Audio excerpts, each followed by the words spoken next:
not according to His promise. So, God has a purpose for everything.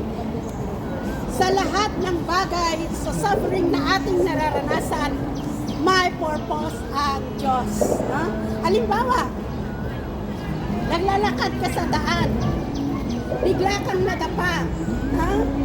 So, all of a sudden, nakita mo, may rumaragasang sasakyan, mabilis na sasakyan, na kung hindi ka nadapa, no? Nabangga ka.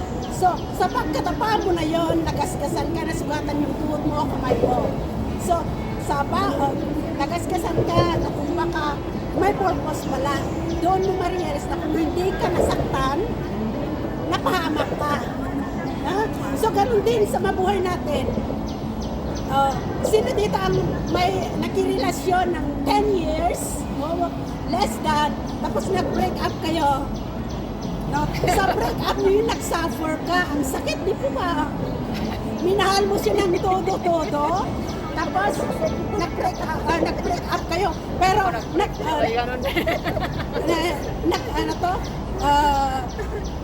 after your breakup, nalaman mo, may iba pala siya before na dalawa kayo. O, di ba? Kahit masakit sa'yo, nag-suffer ka, iniyakan mo ng ilang buwan, no? At taon, bago ka makarecover. Yun pala, meron siyang iba, dalawa pala kayo. O, di ba? May purpose.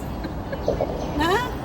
Kaya nga, halimbawa, yung ikaw, may asawa, anak, yung asawa mo, nasa kanya na lahat. Ha? Sana all. Tamad, irresponsible. Sana all. Pamigay mo Lahat ng bisyo nasa kanya. Ha? Pero hindi mo, iniisip mo yung ano ng mga anak mo. Ha? Dahil gusto mo mabuo. No? Gusto mo, ang design mo bilang isang ina, buo ang pamilya mo, may ama ang mga anak mo hanggang sa paglaki. So, nagtiis ka ng ilang taon, iniluhod mo sa Diyos. Ha? So, kahit ganon, kung may purpose, hindi ka sumuko. No? Yung faith mo sa Diyos, no? So, sa ganun na, yung process ba, how many years, ganun ang nakikita mo, walang hope.